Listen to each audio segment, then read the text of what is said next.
परिवार का कलेश या बैंक का कर्जा किस हद तक परेशान कर सकता है, ये आप देख सकते हैं। जी हाँ, तस्वीर में दिख रही ये शख्स ने की है आत्महत्या। कारण बताया जा रहा है पारिवारिक विवाद और कहीं न कहीं बैंक का कर्जा। आत्महत्या करने से पहले बनाया वीडियो, पत्नी से किया वार्तालाप। कहीं न कहीं वार्तालाप में भी विवाद दिख रहा है। देखिएगा आगे वीडियो। और रिश्ता जो है हमने कर लिया, उनका विश्वास जो किया हमने, इसके लिए रिश्ता कर लिया।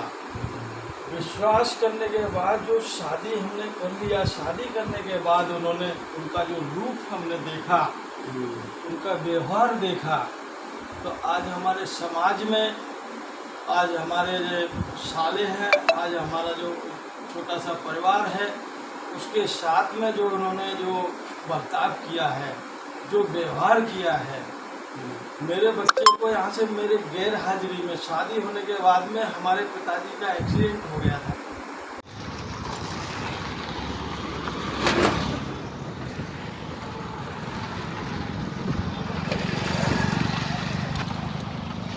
तेरे लिए ज़िंदगी का आखिरी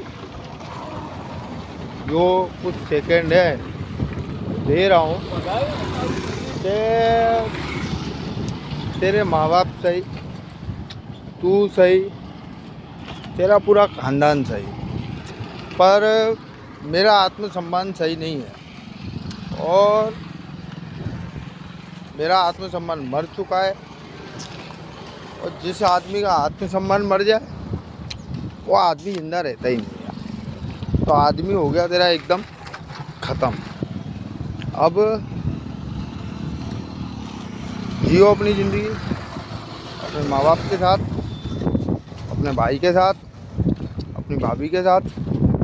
ज़िंदगी में कभी अगर गलती लगे तेरे को कि हाँ गलत बोला था, तो भगवान से माफ़ी मांगना, माफ़ हो जाओगे, ठीक है।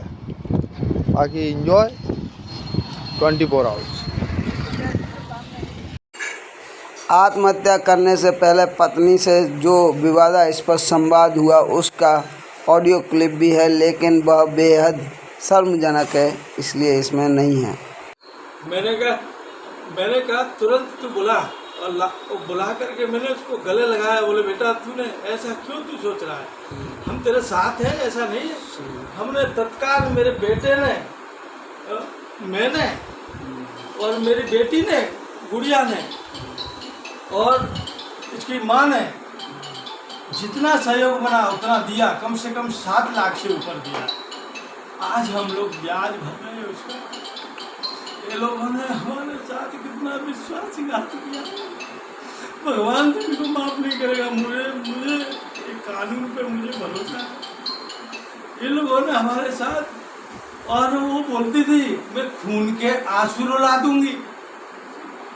केस किया था क्या, घर से कैसे किस बात? उसकी गाड़ी थी, आप बोलो। 4 व्हीलर उसकी गाड़ी थी, और 4 व्हीलर गाड़ी उसने 35 हफ्ते कराए थे, और 35 हफ्ते में 33 हफ्ते भर दिए, प्लस 2500 रुपया उसने और भर दिए।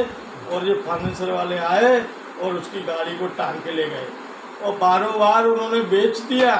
अब जो गया तो उन्होंने कोई सुनवाई नहीं की। पुलिस में 2-3 बार कंप्लेन किया, पुलिस ने भी उसकी कोई नहीं सुनी। उसको गुस्सा आया, उसके बाद गया और वो तलवार लेकर के गया, और उसके बाद वहाँ सब वीडियो में आ गया। और फिर जो है कि उन्होंने कहा कि साले अब देखता हूँ, तो वो लोगों ने उसके ऊपर केस कर दिया। फाइनेंसरों ने गाड़ी खींची और केस किया उन्होंने। हाँ, केस कर दिया। अब वो मेरा तेरा रिश्ता तो उसी टाइम पर, क्योंकि वास्तव में तुम लोग क्या हो, तुम्हारी हकीकत मैंने अपने कानों से सुनी है। मैंने तो भगवान से भी ज़्यादा मैंने आप लोगों का विश्वास किया था। मैंने अपने माँ बाप को छोड़ करके इनको सगे माँ बाप बनाए, मैंने धर्म के माता पिता बनाए, और इन्होंने मेरे साथ इतनी बड़ी गद्दारी की।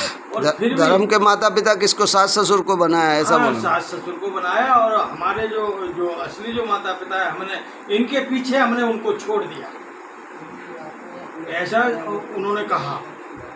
जब हमने अपने माता पिता छोड़ दिए, इनको सोचना चाहिए। और फिर मेरे पीछे ये कंप्लेन भी कर रहे हैं, पुलिस आ रही है, उसको नाश्ता करा रहे हैं, उसको चाय पिला रहे हैं और उसके ऊपर कह रहे हैं कि ये मेरी बेटी का ध्यान नहीं देता है, ये दूसरी लड़कियों को रखता है, ये राशन पानी का ध्यान नहीं देता है। और अगर ये बोल इतना जो है टॉर्चर किया हर बात पर। मेरा बेटा उसको फोन करके उसको बोल रहा है कि देख तू सुन ले, और तुम लोगों ने मुझे इतना जो है तंग कर दिया है, इतना तंग कर दिया है कि अब मुझे जो है कुछ दिख ही नहीं रहा है मरने के अलावा। तुम लोगों ने मुझे इतना टॉर्चर किया, मैंने आप लोगों के ऊपर इतना भरोसा किया, इतना विश्वास किया, और इतना विश्वास किया कि मेरे माता पिता से बढ़कर के संसार में कोई नहीं है, और फिर भी आप लोगों ने मेरे साथ इतना बड़ा धोखा किया। भगवान भी आपको माफ़ नहीं करेगा। तो आपको सोचना चाहिए हो करके मुझे ये कदम उठाना पड़ रहा है। इस तरीके से जो है उन्होंने बोला है। अपने घर पे आकर के यहाँ 9 तारीख को उसकी जमानत हुई, और उसके बाद में अपने जो माँ थी, भाई था, बहन थी, यहाँ पर आकर के सोया है और उन्होंने सारी हकीकत बताई। तो हम लोगों ने कहा, ये लोगों ने कहा कि भाई बेटा अब तेरे को कहीं नहीं जाना है, तू घर पे रहे, अपने घर पे कोई चीज़ की कमी नहीं है, तू शांति से रहे। तो बोले ठीक है। अब सुबह में यहाँ से गया है, और दूसरे लड़के की जमानत होनी थी, उसके बाद यहाँ से चला गया, और उसके बाद में फिर लौट के ही नहीं आया मेरा बेटा। तो ये लोगों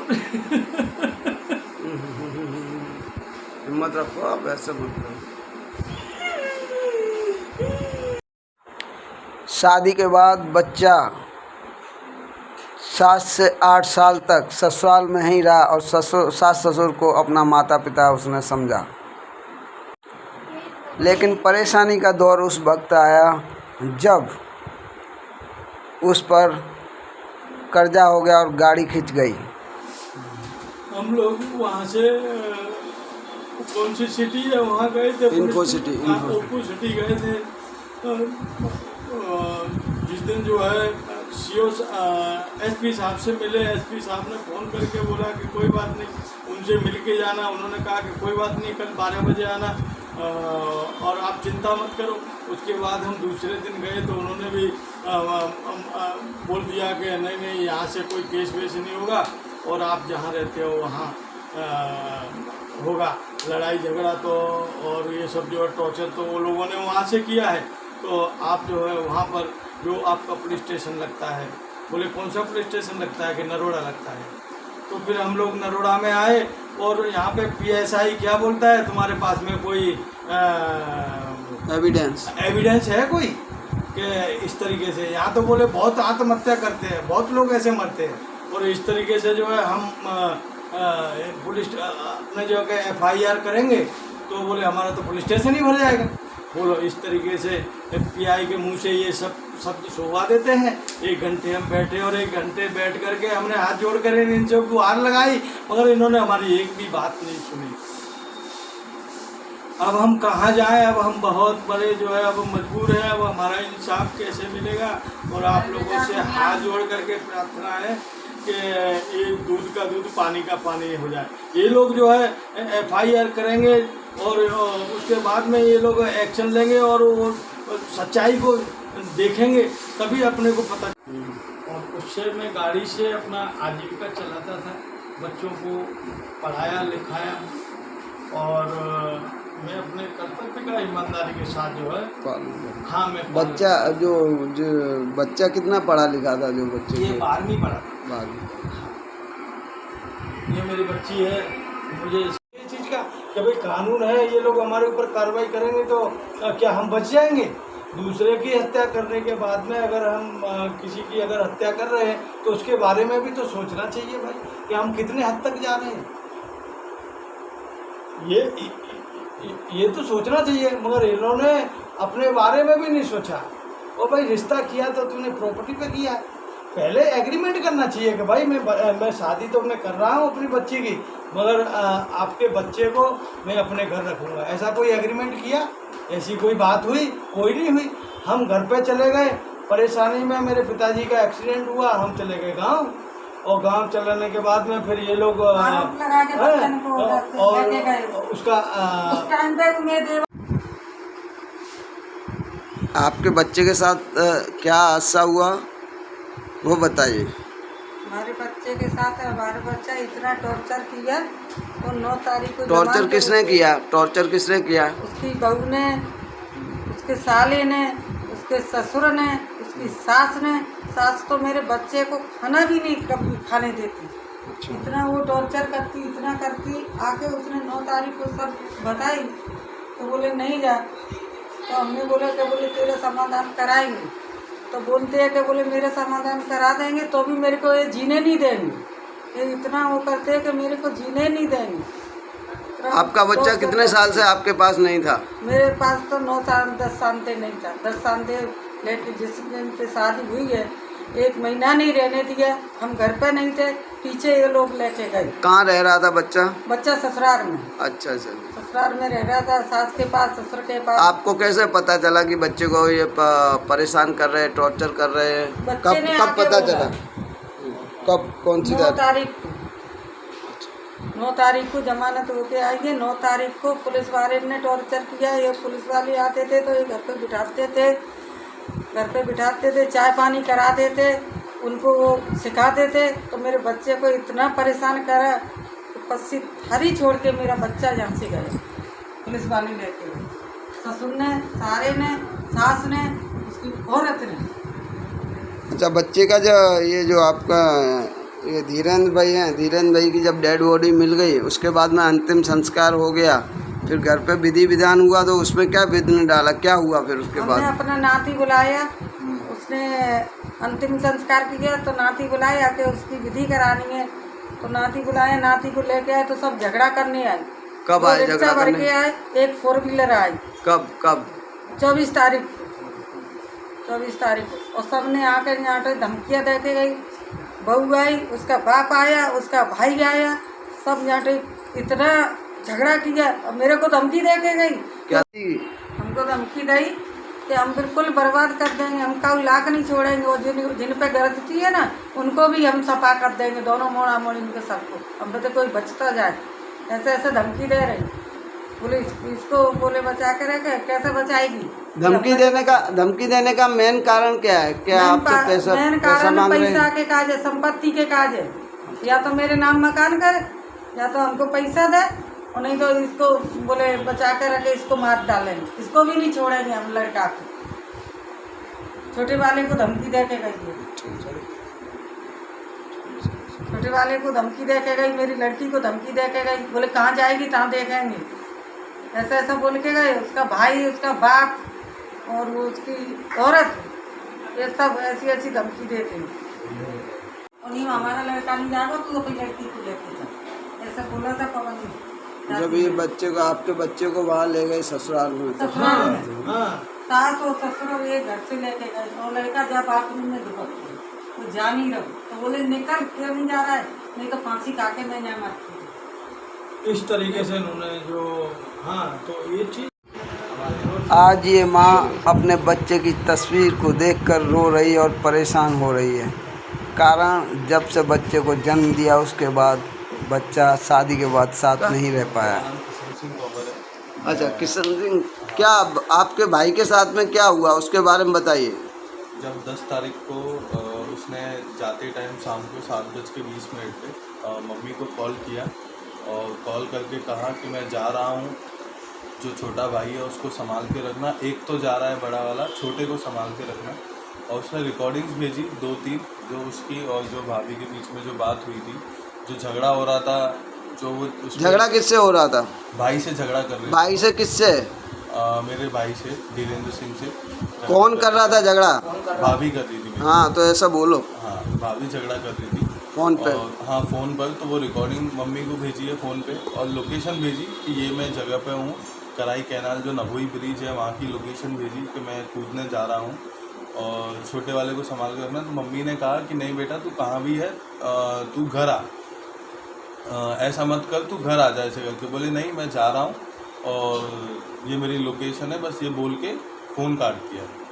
फिर उसके बाद जब मेरी मम्मी और मेरे जीजा जी दोनों जब वहाँ पहुँचे तो वहाँ पर उसका सिर्फ फ़ोन मिला हमको, शर्ट मिली, चप्पल मिली और वॉलेट मिला। और उससे पहले जो उसके ससुराल वाले थे वो भी वहीं पर ही मौजूद थे। वो पुलिस को लेके पहुंचे? हाँ, वो पुलिस को लेकर वहाँ पहुँचे थे, शायद उनको भी लोकेशन भेजी होगी।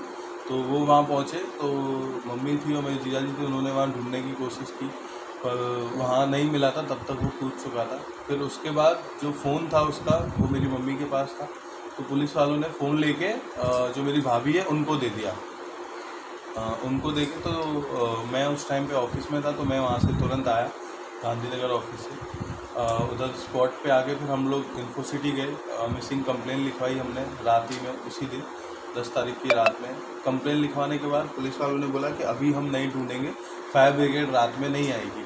सुसाइड से पहले आपस में पति पत्नी का फ़ोन पर संवाद हुआ था, यानी विवाद हुआ था। दोपहर से ही झगड़ा हो रहा था उनके बीच में। नहीं, झगड़ा नहीं हो रहा था, फोन वो पर जो ही बोल रहा था कि तू रिकॉर्डिंग सुन ले मेरी बात।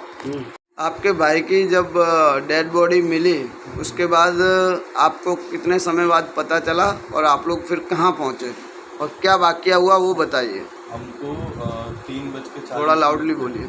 हमको 3:40 पे जो कैनाल में ही जो बॉडी देखते हैं उनका फ़ोटो आया कि भाई हमको ऐसे ऐसी बॉडी मिली।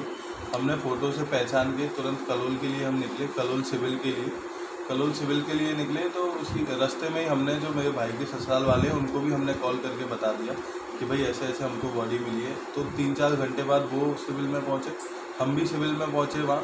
तो वहाँ पे पोस्टमार्टम हो रहा था भाई का, तभी केस लिख रहे थे वहाँ जो पुलिस वाले थे ASI, वो केस लिख रहे थे। केस लिखते इतने में इनके ससुराल वाले आए, 5-6-7 लोग आए वहाँ पे।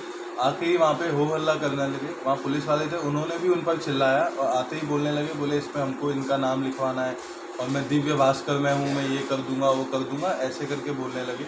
और इन्होंने केस करने के लिए भी मना किया कि बोले केस मत करना, अभी बोले भाई क्या 2 छोटे बच्चे हैं उनका भी देखना।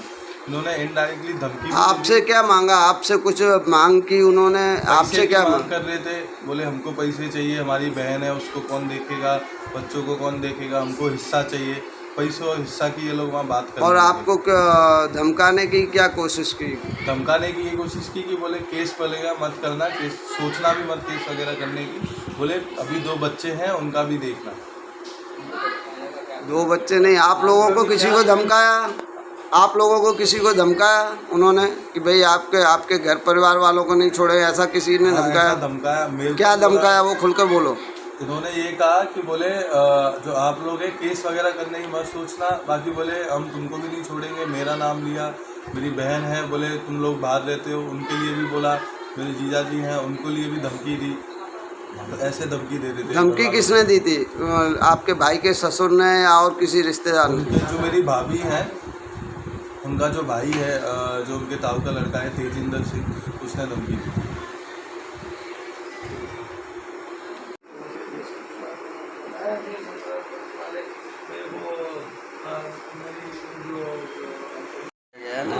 केस किया गया था तो वहाँ तो वो ससुराल पक्ष वालों ने क्या बोला? वो जमानत करा के वहाँ से आए, जैसे मेरे साथ में आ रहा था वो अपनी इच्छा से मेरे साथ आने लगा, तो वो हाथ पकड़ के उसको खींचने लगे, बोला कि हमारे साथ में रिक्शे में बैठ के चलो, और रिक्शे में ज़बरदस्ती बिठाने लगे उसको। उसने ना बोल दिया, बोला मैं शाम को आता हूँ, ऐसे बोल दिया उसने। और वो बोल के ऐसे मेरे साथ आने लगा तो वो मेरे साथ भी झगड़ा करने लगे थे वहीं पर, उसी जगह कोर्ट के बाहर, तो 20-24 रोड पर। और वहाँ से आने के बाद में भी फिर उसने मेरे को बोला, उन्होंने बोला कोई बात नहीं है, छोड़ दो इनको, बोला इनके मुँह नहीं लगना है और चलो तुम यहाँ से। वो मेरे को वापस लेके आया और आगे हम लोग रास्ते में आगे, फिर वो भूखा था, उसने कुछ खाया नहीं था, तो मैंने उसको नाश्ता वगैरह कराया, पूरा खाना खिलाया। खाना खा के फिर हम लोग घर पे पहुँचे, तो वहाँ से चाय पी के फिर हम लोग यहाँ आ गए। यहाँ आके फिर हमने सारी चीज़ें ये सब बातें हुई। उसके बाद में भी उन लोगों ने हमको, जब हमारे घर पे आए थे वो लोग, तो उसके बारे में बहुत बुराइयाँ की। वो तो सो रहा था, उनको लगा, सबको, हमको भी ऐसा लगा था कि वो सो रहा है, लेकिन वो सो नहीं रहा था, जग रहा था, सारी चीज़ें सुन रहा था। वो सुनते सुनते उनको सब पता चल गया कि भाई लोगों ने क्या क्या मेरे बारे में बोला, उसके माँ बाप और उसका, यानी ऐसा क्या, कौन बोल रहा था और क्या बोला था यानी उनके? हाँ, उसमें क्या है ना, आगे ये बोल रहे, बोला कि 4-4 महीने से राशन नहीं भराता है और क्या नाम है, मारता पीटता है बच्चों को, ये हमारी लड़की को मारता है और पैसे खर्चे के लिए नहीं देता है बिल्कुल भी। इसका जो ससुर था ना, जो उसने तो यहाँ तक बोला कि वो रंडियाँ रखाने का शौक़ है उसको, बोला। तो मैंने कहा ऐसा ये सब चीज़ें नहीं बोलनी है आपको। मैंने कहा हमारे भी बच्चे बैठे हैं यहाँ, इनके सामने ये सब बातें ना करो, ठीक है ना। और पैसे के लिए क्या वो उन्होंने पैसे उन्होंने लिए। ऐसा भी बता रहे कि बोले उन्होंने हाँ। ऐसा भी बोला कि इससे तो अच्छा है मर जाए, ऐसा हाँ, कुछ? वो ये भी चीज़ें उन्होंने बोली वहाँ पे हमसे, बोला कि मरने की धमकी देता है लेकिन मरता आज तक है नहीं, कभी भी मरने के लिए बोलता रहता है। बोला गया आज तक मर गया होता तो बोला कोई हमको मतलब तकलीफ नहीं हुई होती। और कोई नरोड़ा GIDC में कोई केस हुआ था उसके बारे में भी उन्होंने वहाँ पे चर्चा की। बोला कि वो कोई कहने का मतलब ये उसको मानसिक प्रताड़ित कर रहे थे कि भाई तुम मर नहीं रहा शारीरिक भी है। प्रताड़ित किया गया है उसको। उसने बताया कि मैंने 1 साल में एक बार भी जो है कि खाना नहीं घर पे खाया है। और ये बात उसकी घरवाली ने भी माना है कि हाँ हमने मतलब जो कि आपने खाना नहीं खाया हमारे घर पे, ये चीज़ें भी बोली हैं उन्होंने।